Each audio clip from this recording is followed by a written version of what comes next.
కోరుతున్నా.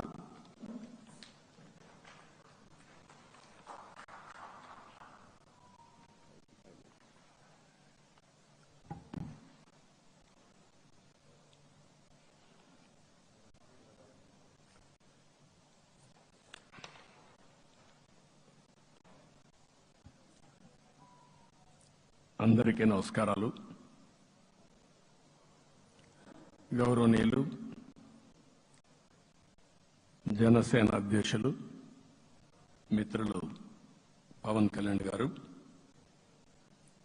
అదే సందర్భంలో బీజేపీ రాష్ట్ర పార్టీ అధ్యక్షురాలు పురంధేశ్వరి గారు, గౌరవనీయులు అచ్చెన్నాయుడు గారు, ఈ సమావేశానికి విచ్చేసినటువంటి నూతనంగా ఎంపికైనటువంటి ఎన్డీఏ ఎమ్మెల్యే అభ్యర్థులందరికీ పేరు పేరున మనస్ఫూర్తిగా నమస్కారాలు, అభినందనలు, శుభాభినందనలు.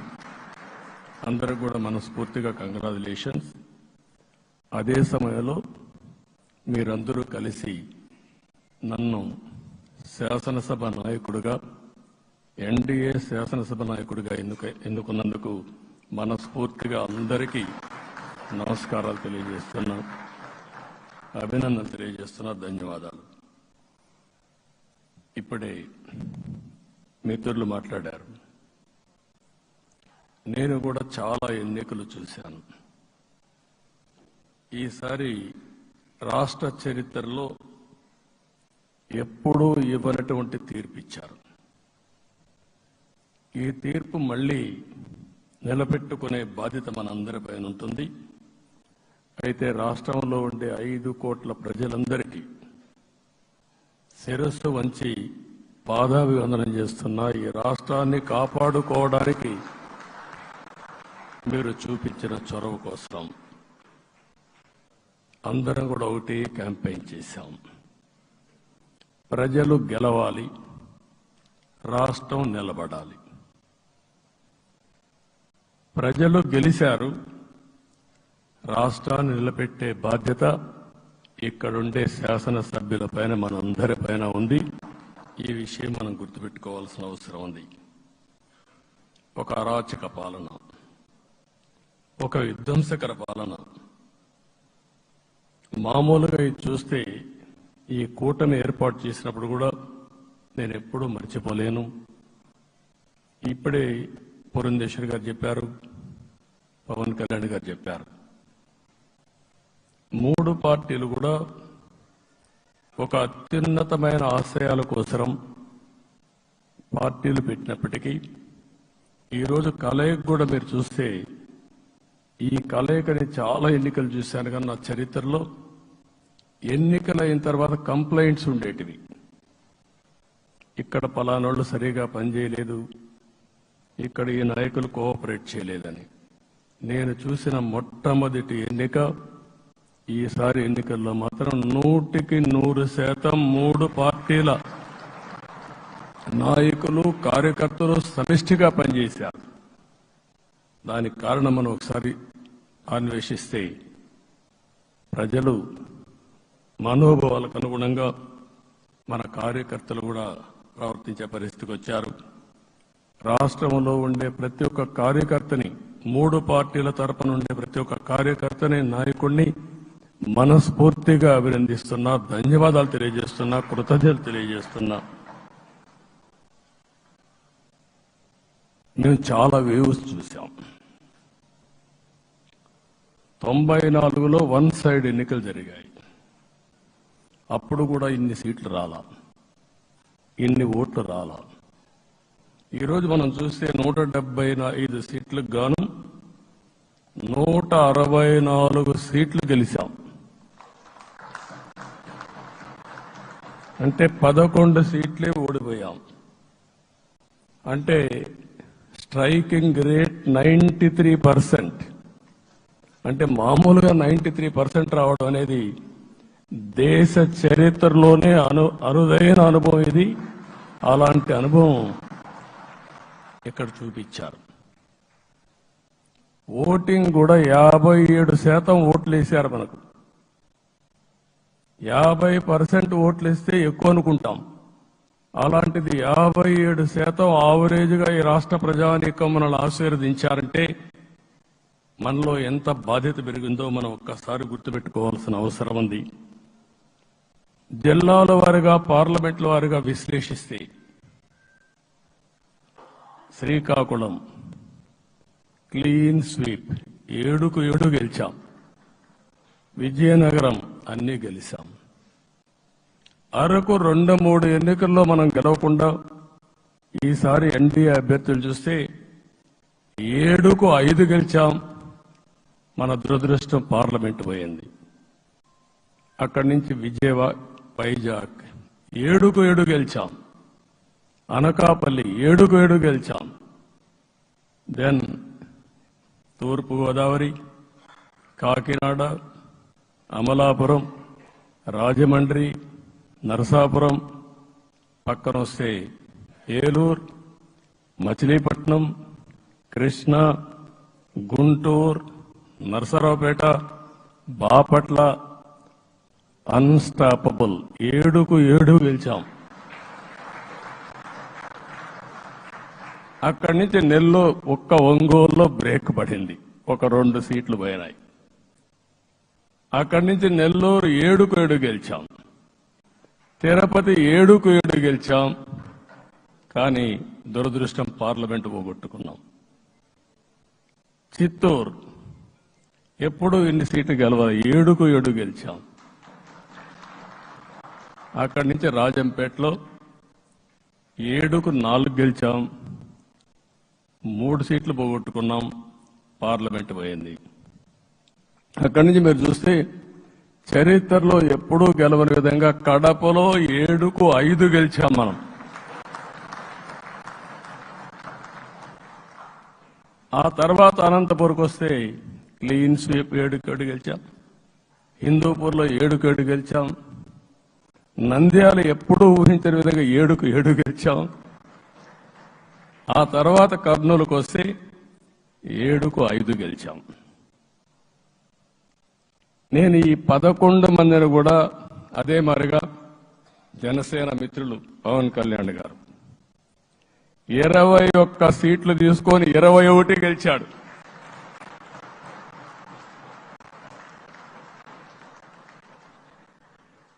బీజేపీ 10 సీట్లు తీసుకుంటే 10 గెలిచారు, 8 గెలిచారు.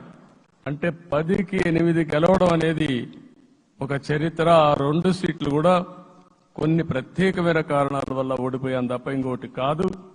అంటే ఇక్కడ ఒక లెసన్ మనందరికీ అర్థమైంది ఏంటంటే, అభ్యర్థులు గట్టిగా నిలబడుకున్న ప్రతి ఒక్క చోట ప్రజలు మనల్ని ఆశీర్వదించారు, గెలిపించారు. ఇదే ఈ యొక్క ఎన్నికల్లో మనందరం గుర్తుపెట్టుకోవాల్సిన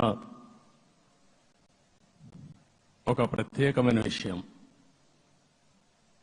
నేను చాలాసార్లు ఎన్నికలైన తర్వాత సమీక్షలు చేసుకున్నాం, కానీ ఇలాంటి విజయం, ఎలాంటి సాటిస్ఫాక్షన్ ఎప్పుడూ లేదు. దీనికి కారణం ప్రజలు మన మీద నమ్మకం పెట్టుకున్నారు. పార్లమెంట్ ఎన్నికల్లో కాదు, అసెంబ్లీ ఎన్నికల్లో చూస్తే 95,000 ఓట్ల మెజారిటీతో గెలిపించారు. గాజువాక 95,000 ఓట్ల మెజారిటీతో గెలిపించారు. ఈ విషయాలు నేను పవన్ కళ్యాణ్ గారు ఢిల్లీకి వెళ్ళినప్పుడు, పురంధేశ్వర్ గారు వచ్చినప్పుడు, ఈ రాష్ట్రంలో ఇచ్చిన మ్యాండేట్ వల్ల ఢిల్లీలో మమ్మల్ని అందరూ గౌరవించే పరిస్థితికి వచ్చారు. మీ గెలుపు వల్ల ఈరోజు ఆంధ్రప్రదేశ్ రాష్ట్ర ప్రతిష్ట పెరిగింది, గౌరవం పెరిగింది. మనకు కూడా గౌరవం పెంచుకునే పరిస్థితికి వచ్చాం. అయితే ఇక్కడ ఒక విషయం మనం గుర్తుపెట్టుకోవాల్సింది, ఎంపిక చేసినప్పుడు అన్ని విషయాలు మేము కూలంకుషంగా ఆలోచించాం. ఏ సీటు ఏ అభ్యర్థులు ఏ పార్టీ తీసుకుంటే గెలుస్తారో ఆలోచించాం. ఒకసారి అవి నేను చాలాసార్లు చూసినప్పుడు సీట్ల ఎంపికలో చాలా సమస్యలు వచ్చేటివి. మొట్టమొదటిసారిగా మొన్న ఎంపికల్లో కూడా చిన్న చిన్న సమస్యలు తప్ప ఎక్కడ పెద్ద సమస్యలు రాలేదు. అంటే మేమందరం కూడా ఒకటి ఆలోచించాం. గెలిపే ధ్యేయంగా పనిచేయాలి కాబట్టి ఏ సీట్లో ఎవరు సీట్ ఇస్తే వాళ్ళు గెలుస్తారో ఆ సీట్లే ఇచ్చాం. అదే సమయంలో సీట్లు ఇచ్చిన తర్వాత ప్రతి ఒక్కరూ గౌరవించి గెలిపించే బాధ్యతకు వచ్చారు. ఇంకొక పక్కన ఈరోజు మిమ్మల్ని అందరినీ ఇప్పుడే పవన్ కళ్యాణ్ గారు చెప్పినట్టు వారి యొక్క సమయ స్ఫూర్తిని నేను ఎప్పుడూ మర్చిపోలేను.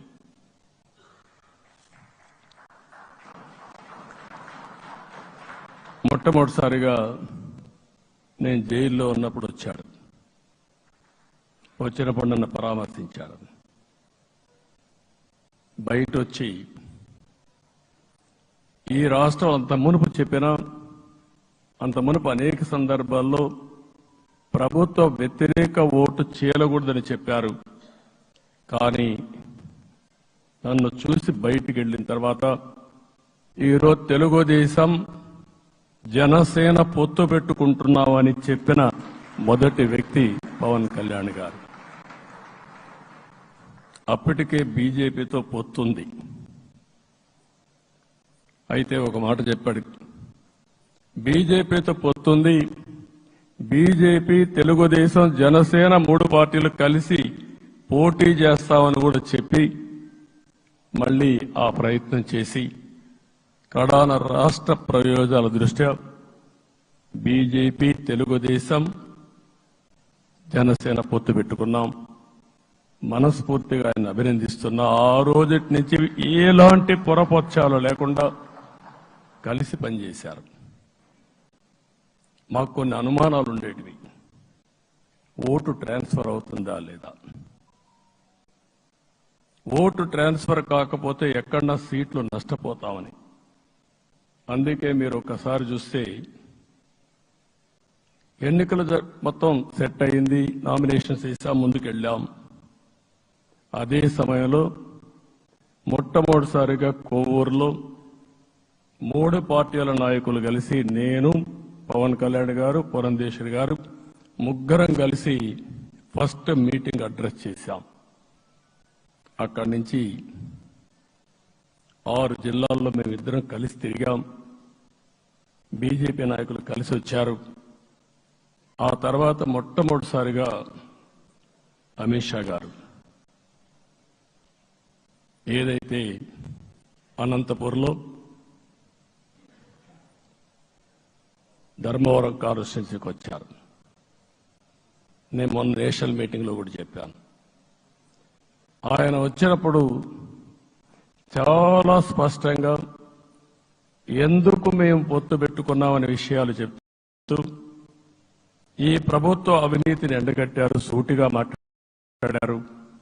ఆ ఒక్క మీటింగ్తో రాష్ట్రం మొత్తం ఒక నమ్మకం వచ్చింది. బీజేపీ కూడా పూర్తిగా ఈ కూటమిని సపోర్ట్ చేస్తున్నారనే కాకుండా ఈ రాష్ట్రానికి ఏ అవసరం ఉందో చెప్పగలిగారు. అది అయిన తర్వాత ప్రధానమంత్రి గారు వచ్చారు. మొట్టమొదటి మీటింగ్ మీరు చూస్తే ఇక్కడనే రాజమండ్రిలో పెట్టారు.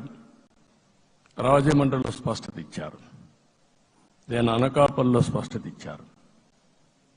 తర్వాత రాజంపేటలో మాట్లాడుతూ చాలా క్లియర్గా చెప్పారు. ఇదే విజయవాడకు వచ్చినప్పుడు రోడ్ షో పెడితే నా జీవితంలో ఎప్పుడూ చూడలేదు, ప్రధానమంత్రి గారు కూడా అదే చెప్పారు, బ్రహ్మాండమైన రోడ్ షో విజయవాడలో జరిగిందని ప్రధానమంత్రి గారు కూడా అభినందించే పరిస్థితికి వచ్చారు. ఇవన్నీ కలయికే మన విజయం. ఈ విషయం మనం గుర్తుపెట్టుకోవాల్సిన అవసరం ఉంది. మీరు కష్టపడ్డారు. నేను చాలా ఎన్నికల్లో చూశాను. అందరూ అభ్యర్థులు కూడా ఈ ఎన్నికల్లో కష్టపడిన విధానం కానీ ఇంత కష్టం నేను ఎప్పుడూ చూడలేదు. ఒక్క మాటలో చెప్పాలంటే ప్రతి ఒక్కరూ మనసు పెట్టి పనిచేశారు. అందుకే ఈ గెలుపు వచ్చిందని చెప్పి కూడా నేను మీకు తెలియజేస్తున్నా. మీ అందరి సహకారంతో రేపు ప్రమాణ స్వీకారం చేస్తున్నాను. దానికి మీ అందరికీ ధన్యవాదాలు. రేపు ప్రమాణ స్వీకారానికి నరేంద్ర మోడీ గారు ప్రధానమంత్రిగా వారు వస్తున్నారు. అదే మరిగా ఎన్డీఏ నాయకులు వస్తున్నారు. ఇది ఒక అరుదైన అనుభవం. అంటే నేను 4వసారి ముఖ్యమంత్రిగా ప్రమాణ స్వీకారం చేస్తున్నాను కానీ ఈసారి దీనికి ఉండే ప్రాధాన్యత, ప్రజలు మన మీద పెట్టుకున్న నమ్మకం, నష్టపోయారు, ఇబ్బందులు పడ్డారు, మన మీద హోప్ పెట్టుకున్నారు. తిరిగి నేను ఒక్కడిని చేసే కార్యక్రమం కాదు, అందరం సమిష్టిగా మళ్లీ ప్రజలకు రుణం తీర్చుకునే సమయం ఆసన్నమైంది. దానికి ఈ రాష్ట్రానికి పూర్తిగా కేంద్ర సహకారం అవసరం. నిన్న పోయినప్పుడు నేను చాలా స్పష్టంగా కేంద్ర నాయకత్వాన్ని కోరాను. అటు అమిత్ షా గారిని, అదే మరి ప్రధానమంత్రి గారిని అందరినీ కోరాం. పూర్తిగా సహకరిస్తామని వారు హామీ ఇచ్చారు. దానికి మనందరి తరపున కేంద్రంలో ఉండే ప్రధానమంత్రి నరేంద్ర మోడీ గారిని, అదే మరి అమిత్ షా గారిని, కేంద్ర నాయకత్వాన్ని, అదే మరిగా బీజేపీ దేశ అధ్యక్షుడైనటువంటి నేషనల్ ప్రెసిడెంట్ గారి నడ్డా గారిని మనస్ఫూర్తిగా అభినందిస్తున్నానని చెప్పి కూడా నేను మీకు తెలియజేస్తున్నాను. ఈరోజు 40 సంవత్సరాలుగా రాజకీయాల్లో ఉన్నాను. నేను ఎప్పుడు కూడా రాగద్వేషాలకు అతీతంగా రాజ్యాంగంలో ఏదైతే మనం ప్రమాణం చేస్తామో రాజ్యాంగాన్ని అనుసరించి అదే విధంగా పనిచేశాను. మళ్లీ ఈరోజు మీ అందరికీ హామీ ఇస్తున్నా. నాకు అలవాటు ప్రజల కోసం కష్టపడడం, అవిశ్రాంతంగా పనిచేయడం, పోరాటాలు మాత్రమే నాకు తెలుసు. ప్రజాహితం మాత్రం తెలుసు. తప్పకుండా దాన్ని నిలబెట్టుకుంటా. ఇన్ని దశాబ్దాలుగా కూడా ప్రతి అడుగు కూడా మీరు ఒకసారి చూస్తే ప్రతి ఆలోచన, తపన అన్ని కూడా ప్రజల కోసమే చేశాం. ఈరోజు మనకిచ్చింది ప్రజల అధికారం కాదు, ఇది ఒక పవిత్రమైన అత్యున్నతమైన బాధ్యత మనకు అప్పచెప్పారు. ఈ విషయం అనుక్షణం ప్రతి ఒక్కరూ మనం గుర్తుపెట్టుకోవాల్సిన అవసరం ఉంది. నేను 14 సంవత్సరాలు దగ్గర ముఖ్యమంత్రిగా ఉన్నాను. 15 సంవత్సరాలు ప్రతిపక్ష నాయకుడిగా పనిచేశాను. ఎన్నో సవాళ్లు చూశాను, ఎన్నో సంక్షోభాలు చూశాను. ప్రతి ఒక్క సంక్షోభాన్ని ఒక అవకాశంగా మలుచుకుని ముందుకు పోయాం. ఈరోజు కూడా మీకు అందరికీ ఈరోజు రాష్ట్రంలో మనం చూస్తే చాలా సమస్యలున్నాయి. నా అనుభవాన్ని మొత్తం తీసుకుని పూర్తిగా మీ అందరి సహకారంతో, మిత్రులు పవన్ కళ్యాణ్ గారి సహకారంతో పేద ప్రజల జీవితాలను మార్చడానికి అనునిత్యం ఆలోచిద్దాం. అది చేసి మన నిజాయితీని, మన కృతజ్ఞతని ప్రజలకు తెలియజేద్దాం. అందుకని ఇంకొక పక్క మీరు ఆలోచిస్తే రాష్ట్రం పూర్తిగా శిథిలమైపోయింది. దెబ్బతినని వర్గం అంటూ లేదు. అందుకనే ఓసారి ఆశ్చర్యం కూడా వేస్తుంది. ఈ రాష్ట్రం నుంచి కూలి పనుల కోసం వేరే రాష్ట్రాలకు వెళ్లిన వ్యక్తులు సొంత డబ్బులు పెట్టుకుని వాళ్ళ యొక్క ఫుడ్ కూడా పాకెట్స్ తయారు చేసుకుని వచ్చి ఓటేసి మళ్లీ వెళ్లారు. ఇది ఊహించని పరిణామం. ఇక్కడుండేవాడు ఓటేయడం ఒక ఎత్తైతే, పేదవాడు చిన్న చిన్న పనులు చేసుకునేవాడు కూడా వచ్చి ఓటేశారు. ఎక్కడో అమెరికా, ఆస్ట్రేలియా, ఆఫ్రికా విదేశాల్లో ఉండే ఎన్ఆర్ఐస్ అయితే లక్షల రూపాయలు ఖర్చు పెట్టుకొని వచ్చి పనిచేశారు. లక్షల రూపాయలు ఖర్చు పెట్టుకొని వచ్చి మనకు ఓటేశారు. నా జీవితంలో ఎన్నోసార్లు ఎన్నికలు చూశాను, కానీ ఈసారి ఒక బాధ్యతతో ఓటర్స్ ప్రవర్తించిన తీరు శాశ్వతంగా తెలుగు జాతి చరిత్రలో మిగిలిపోతుంది. అది ఈరోజు జరిగిన విషయం మనం గుర్తుపెట్టుకోవాలి. మనందరం ఒకటే గుర్తుపెట్టుకోవాల్సిన అవసరం ఉంది. ఏ అహంకారంతో విర్రవీగిపోయారో ఆ అహంకారం కూలిపోయింది. ఎన్నోసార్లు మనం చెప్పాం, ఏ వ్యక్తికి పదవి వస్తే వినయం కూడా అవసరం. పదవొచ్చిందని విర్రవీగిపోయి రేపనేది లేకుండా ఉంటుందనుకుంటే మాత్రం ఇదే జరిగే పరిస్థితి వస్తుంది. అయితే మీ అందరిని నేను కోరేది ఒకటి, ఇవన్నీ ఒక కేస్ స్టడీగా మీరందరం స్టడీ చేసుకోవాల్సిన అవసరం ఉంది. ప్రజలు బూతులు మాట్లాడే నేతల్ని, అరాచక శక్తుల్ని, అవినీతి పరులు చూశారు. పాలకులంటే ఎలా ఉండాలో చూశారు. ఈ 5 సంవత్సరాల్లో పాలకుడు ఎలాంటి వాడు వచ్చి అర్హత లేని వ్యక్తి ఏ విధంగా ఉన్నాడో చూశారంటే, ఈరోజు ఇచ్చిన తీర్పు ఈ 5 ఏళ్లు పరిపాలించినటువంటి వ్యక్తి యొక్క ప్రవర్తన చూసిన తర్వాత ఇలాంటి వ్యక్తి పాలనకు పనికిరాడనే ఉద్దేశంతో ఓట్లు చేసే పరిస్థితికి వచ్చారు. ఇది నా ఉద్దేశ ప్రకారం ఒక కేస్ స్టడీ అవుతుంది, మనందరం కానీ జాగ్రత్తగా ఆలోచిస్తే. కానీ మనం కూడా అదే విధంగా కక్ష తీర్చుకోవాలి అని కానీ మనం ముందుకు పోతే మనకు కూడా సమస్య వస్తుంది. అదే సమయంలో ఒకటే చెప్తున్నా, తప్పు చేసిన వాడిని క్షమించి పూర్తిగా వదిలిపెడితే కూడా మళ్ళా అలవాటుగా మారుతుంది. తప్పు చేసిన వాళ్లకు శిక్ష పడవలసిన అవసరం ఉంది, చట్టపరంగా శిక్షించాల్సిన అవసరం ఉంది.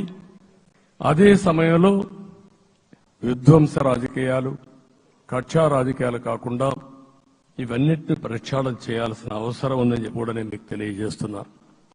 ఇంకొక పక్క 5 ఏళ్లలో ఎన్నో సంవత్సరాలు చూశాను కానీ కార్యకర్తలపైన దాడులు, హింసా రాజకీయాలు, అక్రమ కేసులు, వేధింపులు, కడాన సోషల్ యాక్టివిస్టులు కూడా ఇష్టానుసారంగా కేసులు పెట్టి హెరాస్ చేస్తే నిద్రపోకుండా వాళ్ళు కాపాడుకున్నాం. ఇంకొక పక్కన అన్ని పార్టీలకు 3 పార్టీలకు అనుభవం ఉంది. ఈరోజు మీరు చూస్తే ప్రాణాలు తీస్తూ అరాచకంగా ప్రవర్తిస్తూ తెలుగుదేశం పార్టీలో ఒక ఉదాహరణ చూసినప్పుడు అన్ని పార్టీలకు వర్తిస్తుంది. ఏదైతే మన పార్టీకి వ్యతిరేకంగా నేను ఆ పేర్లు చెప్పకూడదు కాబట్టి చెప్పలేదు, కానీ స్లోగన్ ఏమంటే కడాన మెడ మీద కత్తున్న జై తెలుగుదేశం అంటూ ప్రాణాలు వదిలిపెట్టే పరిస్థితికి వచ్చారు. ఇది ఊహించని పరిణామాలు. ఇవన్నీ ఇప్పుడు కూడా కళ్ల ముందర తిరిగే పరిస్థితి వస్తుంది. అందుకే ఈరోజు మనందరం కూడా ఇవన్నీ గుర్తుపెట్టుకుని, నాకు జరిగిన అవమానాలు చూశారు. నేను అందుకే మా కుటుంబానికి జరిగిన అవమానంతో నేను కూడా భరించలేక బయట వచ్చినప్పుడు ఒకటే శపథం చేసి వచ్చాను. ఆ శపథం, ఇది గౌరవ సభ కాదు, ఇది కౌరవ సభ. ప్రజాక్షేత్రంలో గెలిచి మళ్లీ ఈ సభను గౌరవ సభగా చేసి అడుగు పెడతానని చెప్పి శపథం చేసి బయట వచ్చాను. ఓసారి ఇవన్నీ చరిత్ర. ఆ శపథాన్ని ప్రజలు గౌరవించారు. గౌరవించిన ప్రజల్ని నిలబెట్టే బాధ్యత మనందరిపైన ఉంది. సభను కూడా ఎన్నోసార్లు పవన్ కళ్యాణ్ గారు చెప్పారు, భవిష్యత్తులో ఆంధ్రప్రదేశ్ శాసనసభని ఒక గౌరవ సభగా చేసి ప్రజా సమస్యల్ని చర్చిస్తామని చాలా స్పష్టంగా చెప్పారు. అలాంటి బ్రహ్మాండమైన వాతావరణం క్రియేట్ అవుతుంది. దానికి ఒక శాసనసభాపక్ష నాయకుడిగా నేను హామీ ఇస్తున్నా. మళ్లీ ఈ సభను గౌరవ సభగా, ఈరోజు మన పరిపాలన ప్రజా పరిపాలన, ప్రజా ప్రభుత్వంగా మనం ముందుకు పోవాల్సిన అవసరం ఉంది. ముందుకు పోతామని చెప్పి కూడా నేను మీకు తెలియజేస్తున్నా. ఇంకా కిందికి డెప్త్కి వెళ్తే గవర్నమెంట్లో ఏముందో ఇప్పటికి తెలియదు, ఎంత అప్పు ఉందో తెలియదు, ఎక్కడెక్కడ తెచ్చారో తెలియదు. ఇవన్నీ కూడా డెప్త్కి వెళ్ళినప్పుడు ఎన్ని లక్షల కోట్ల అప్పు ఉంది, ఏదేది తాకట్టు పెట్టారు, ఆర్థిక వ్యవస్థ ఏ విధంగా చిన్నాభిన్నమైపోయింది, ఇవన్నీ కూడా అధ్యయనం చేసుకోవాల్సిన అవసరం ఉంది. ఇరిగేషన్ రంగాన్ని పూర్తిగా నిర్వీర్యం చేశారు. రాష్ట్రానికి అతి ముఖ్యమైన ప్రాజెక్టు పోలవరం. కేంద్రం క్లియర్గా పోలవరానికి సహకరించారు. నాకు ఇప్పుడు కూడా జ్ఞాపకం ఉంది, 2014 కంటే ముందు నేను ముఖ్యమంత్రి అయ్యాను, ఎంపికయ్యాను. ఢిల్లీకి వెళ్ళాను. ఢిల్లీకి వెళ్ళినప్పుడు 7 మండలాలు తెలంగాణలో ఉన్నాయి. పోలవరం ముంపుకు గురి అయ్యే 7 మండలాలు తెలంగాణలో ఉన్నాయి. ఆ 7 మండలాలు అక్కడుంటే జూన్ 2వ తారీఖున నోటిఫికేషన్ వస్తే ఆ తర్వాత తెలంగాణ అనుమతి ఉంటే తప్ప, పునరావాసానికి ఒప్పుకుంటే తప్ప మనం పోలవరం కట్టే పరిస్థితి లేదు.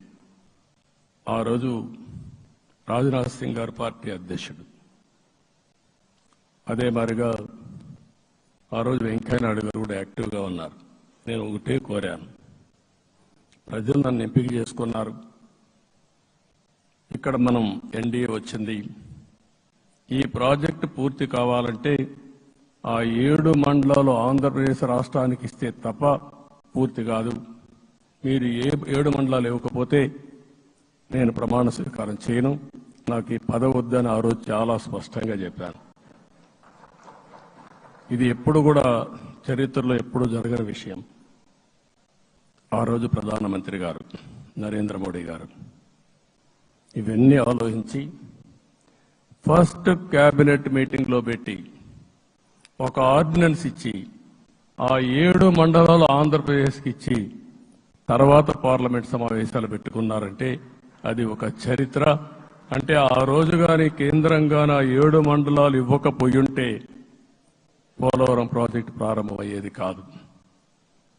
అన్ని కష్టాలు పడి మళ్లీ డబ్బులన్నీ కోర్టులో ఉండే కేసులన్నీ విత్డ్రా చేయించి అన్ని చేయించాం.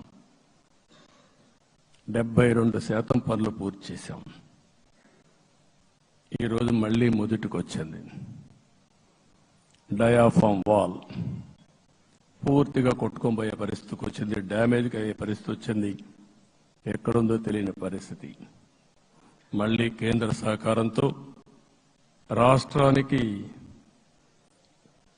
అతి ముఖ్యమైన ప్రాజెక్టు పోలవరం, దీన్ని పూర్తి చేసే బాధ్యత, దీన్ని పూర్తి చేసి నదుల అనుసంధానం చేసి మన అందరం ప్రతి ఒక్క ఎకరాకు నీళ్లు ఇవ్వగలిగితే దానికంటే బ్రహ్మాండమైన కార్యక్రమం ఏమీ ఉండదు. వ్యవసాయ రంగం స్టెబిలైజ్ అవుతుంది. ఇది సాధించడానికి అన్ని విధాలా కష్టపడతామని చెప్పి కూడా నేను మీకు తెలియజేస్తున్నాను. ఇంకొక పక్క వ్యవసాయ రంగం పూర్తిగా సంక్షోభంలో పడిపోయింది. రైతులు అప్పుల పాలయ్యారు. 5 ఏళ్లలో 9 సార్లు కరెంటు ఛార్జీలు పెంచారు. ఈ విధంగా ఇవన్నీ కూడా ఇంకొక పక్క మీరు చూస్తే అమరావతి 10 సంవత్సరాల తర్వాత మన రాజధాని ఏదంటే చెప్పుకోలేని పరిస్థితి. ఇప్పటికి కూడా మనకు గుర్తొచ్చేది ప్రజావేదిక విధ్వంసం. అలాంటి దుర్మార్గమైన కార్యక్రమాలు జరిగాయి.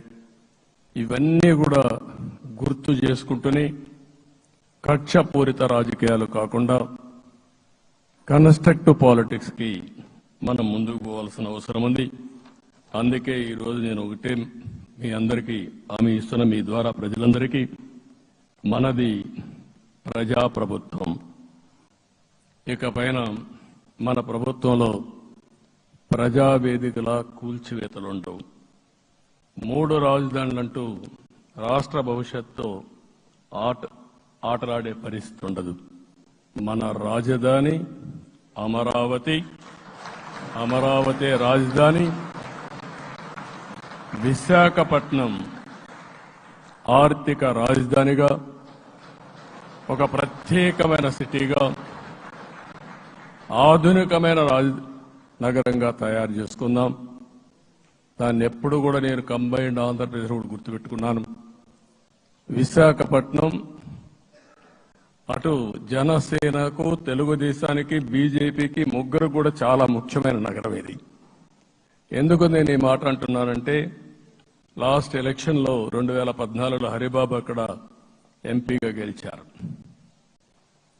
తర్వాత విడిపోయిన తర్వాత 2014లో మళ్ళీ మనం పోటీ చేసినప్పుడు చేశాం. 2019లో 4 అసెంబ్లీ సీట్లు గెలిపించిన ఏకైక నగరం విశాఖపట్నం తెలుగుదేశం పార్టీకి. అదే మాదిరిగా ప్రజల్లో గణనీయమైనటువంటి అభిమానం జనసేన అధినేత పవన్ కళ్యాణ్ గారి పైన ఉంది. ఈ 3 కలిపి నిన్న ఒక సునామీ మారిగా వచ్చింది. అక్కడ ఒక్కొక్క సీట్లో మీరు చూస్తే 90,000, 90,000, 70,000, 80,000 మెజారిటీ గెలిపించారంటే ఆనాటి ముఖ్యమంత్రి విశాఖపట్నాన్ని రాజధానిగా చేస్తాను, ఎన్నికలు అవుతానే అక్కడే ప్రమాణ స్వీకారం చేస్తానంటే నువ్వు రావద్దు అని ప్రజా తీర్పిచ్చిన రాజధాని నగరం విశాఖ నగరం. అంటే ఎలాంటి టెంప్టేషన్ కూడా లొంగలేదు వాళ్ళు. ఇది ఒక అనుభూతి. విశాఖపట్నాన్ని మర్చిపోయే సమస్య లేదు. తగిన గుర్తింపు ఇస్తాం, అభివృద్ధి చేస్తాం. ఇంకొక పక్క కర్నూలుని కూడా ఇదే మాదిరిగా చెప్పి కర్నూలుని జ్యుడిషియల్ క్యాపిటల్గా చేస్తామని కడాని ఏమీ చేయకుండా వదిలిపెట్టినటువంటి వ్యక్తి. ఈరోజు మీరు ఒక్కసారి గుర్తుపెట్టుకోవాల్సింది, నేను చాలా ఎన్నికలు చూశాను కానీ రాయలసీమలో 1 సైడ్ ఎన్నికలు జరిగాయి. బ్రహ్మాండంగా ఓట్లేశారు. ఓట్లేయడమే కాదు, ఊహించినటువంటి మెజార్టీస్ ఇచ్చారు. ఇది నేను కొంచెం భయపడ్డాను బిగినింగ్ లో, కానీ ఊపు చూసిన తర్వాత మాత్రం అనిపించింది అందరూ ఎక్స్పెక్ట్ చేశారు రాయలసీమలో కొంచెం ఇబ్బంది ఉంటుందని. అలాంటి రాయలసీమ తిరుగుబాటు చేసే పరిస్థితికి వచ్చింది. దానికి కూడా మనందరి మీద బాధ్యత ఉంది. కర్నూలుని అన్ని విధాలా అభివృద్ధి చేసే బాధ్యత Telugu Desam party, Janasena, BJP, NDA కూటమి తీసుకుంటామని కూడా హామీ ఇస్తున్నాను. ఈ 3 సిటీలే కాకుండా మొత్తం అన్ని జిల్లాల్ని సమభావంతో ఆలోచించి మనం ముందుకెళ్దాం. ఇంకొక పక్క మనలో ఏ కోశాన కూడా అహంకారం ఉండకూడదు, అరాచకం అనేది ఎక్కడా కనిపించకూడదు. ఈ రాష్ట్రంలో అశాంతికి చోటు అనేది లేకుండా ముందుకు పోవాల్సిన అవసరం ఉంది. రాష్ట్ర ప్రజలందరికీ హామీ ఇస్తున్నా, సీఎం వస్తున్నాడంటే చెట్లు కొట్టేయడం, లేకపోతే రోడ్లు మూసేయడం, షాపులు బంద్ చేయడం, పరదాలు కట్టుకోవడం అవన్నీ ఉండవు. సీఎం కూడా ఒక మామూలు మనిషిగానే వస్తా, అందరితో కలిసి ఉంటాం. నేను సీఎంగా ఉన్నా మా మిత్రుడు పవన్ కళ్యాణ్ గారు ఏ హోదాలో ఉన్నది కూడా రేపు అనౌన్స్ చేసుకుంటాం. మేమందరం కూడా సామాన్యమైన వ్యక్తులుగానే వస్తాం మీ దగ్గరికి, మీలో ఒక వ్యక్తిగా ఉంటాం. మాకు హోదా సేవ కోసరం తప్ప పెత్తనం కోసరం కాదు. ఆ విషయం ప్రజలందరికీ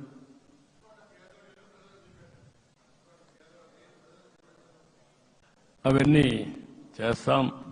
ఇంకొక పక్కన నిన్న మొన్న నేను వస్తానంటే వాళ్ళకు కూడా తెలుసు కాబట్టి ఎన్డీఏ అభ్యర్థిగా అంటే శాసనసభ నాయకుడిగా ఎన్నుకుంటారనే ఉద్దేశంతో, ముఖ్యమంత్రి అవుతాను ఉద్దేశంతో రోడ్లన్నీ కూడా నిలిపేస్తాను. నేను ఒకటే చెప్పాను, మేము వచ్చినప్పుడు ఒక్క నిమిషం ఒక సిగ్నల్కి ఇంకొక సిగ్నల్కి కొద్దిగా గ్యాప్ పెట్టుకోండి.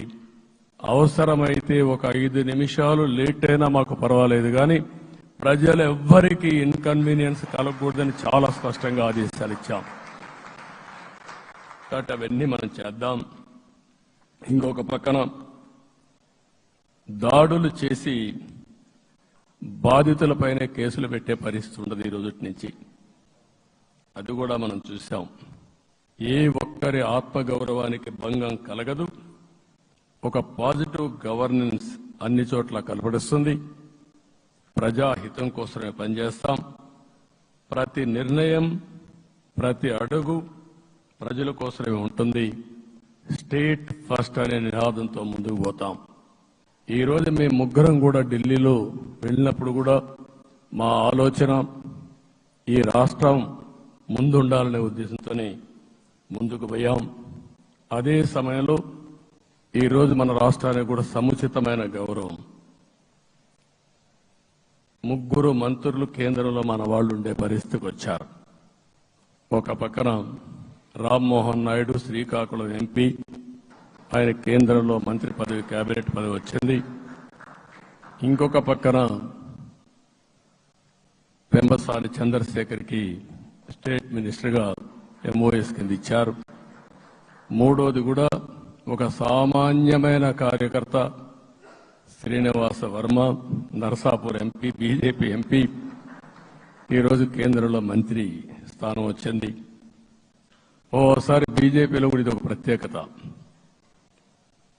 ఆయన ఎంపీ ఇచ్చినప్పుడు నాకే ఆశ్చర్యం వేసింది.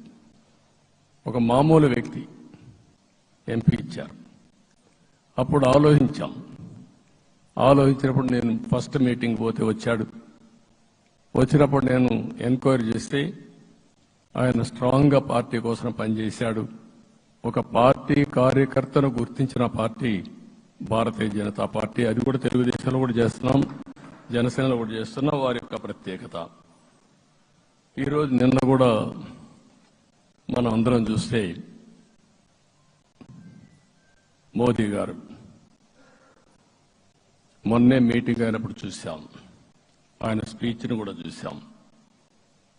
నేను కూడా చాలా స్పష్టంగా చెప్పాను, 10 సంవత్సరాల మోడీ గారి పరిపాలన దేశ ప్రతిష్ట పెంచింది. ప్రపంచంలోనే భారతీయులకు గుర్తింపు వచ్చింది. 11వ స్థానంలో ఉన్న ఆర్థిక వ్యవస్థ ఈరోజు 5వ స్థానానికి తీసుకొచ్చారు. ఇంకొక పక్కన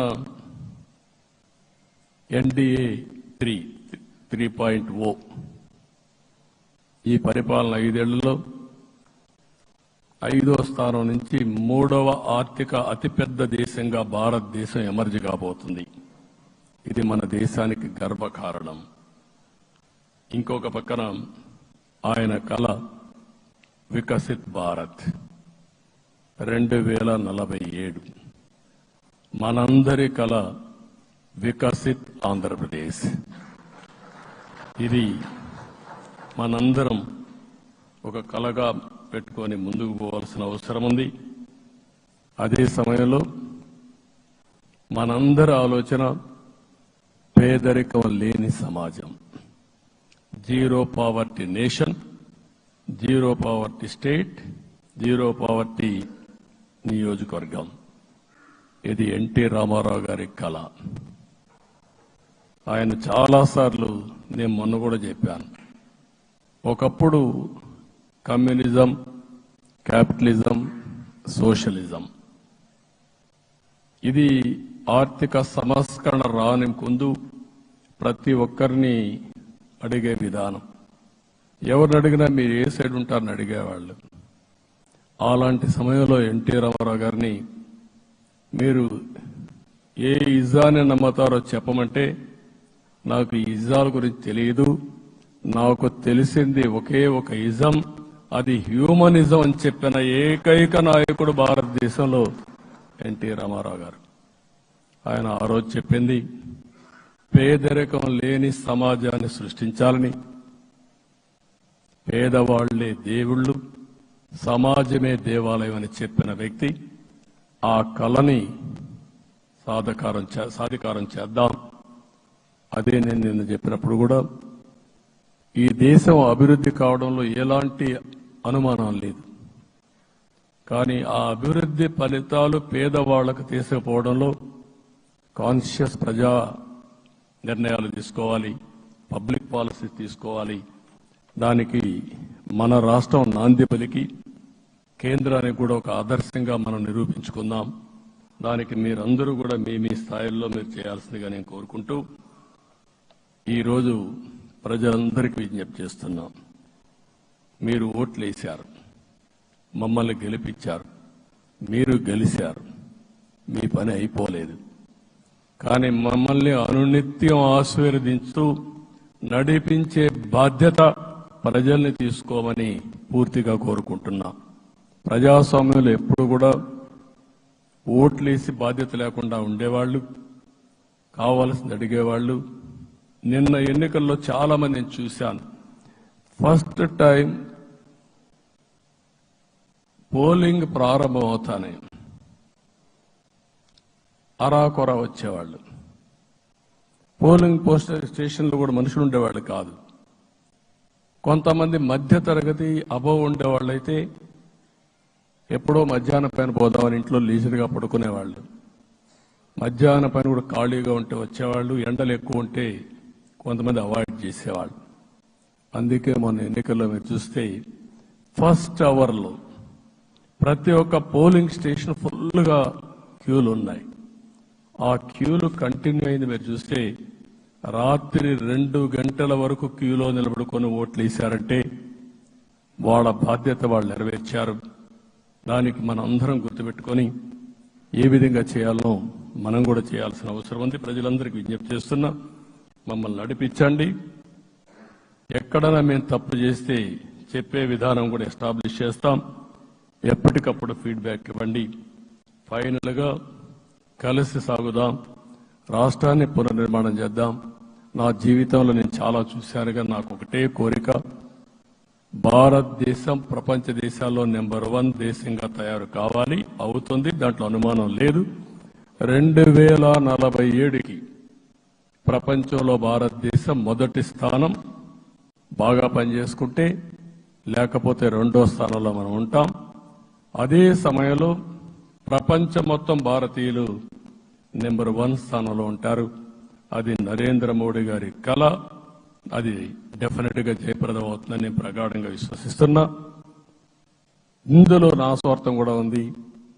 తెలుగు జాతి ప్రపంచంలోనే నెంబర్ 1గా ఉండాలనేది మన కోరిక.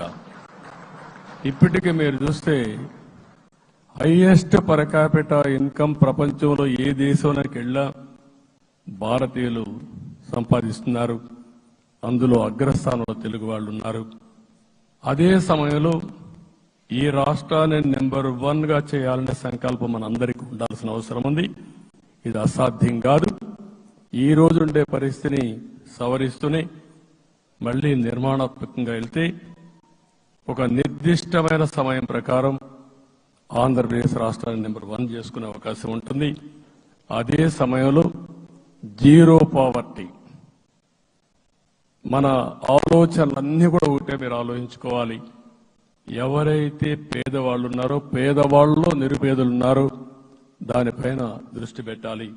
దీనికి కూడా ఒక కార్యక్రమాన్ని మనం తీసుకుంటా అని చెప్పి తెలియజేసుకుంటూ, మరొకసారి ఇది ఒక అరుదైన అనుభవం, నా జీవితంలో మరిచిపోలేనటువంటి ఘట్టం. దీనికి మిమ్మల్ని అందరినీ ఎన్డీఏ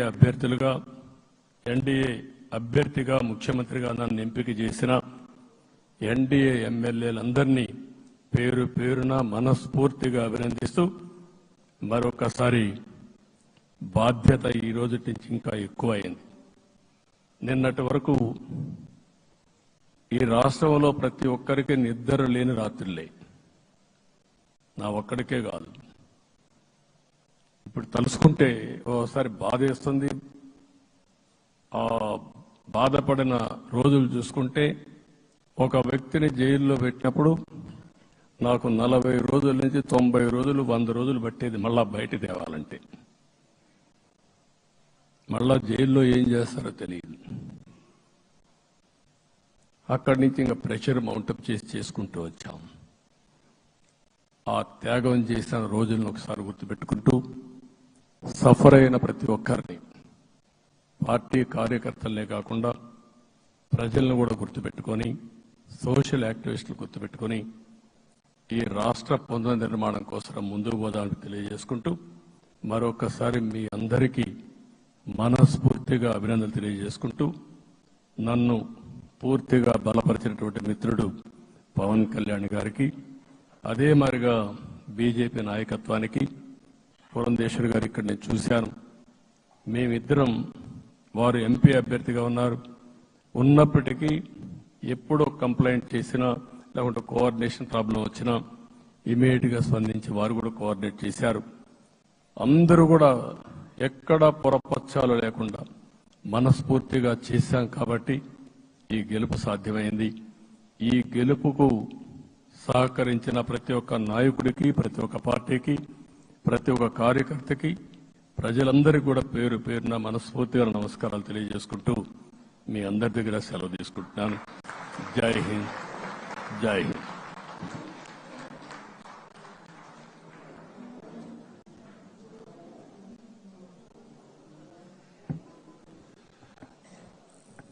ఎన్డీఏ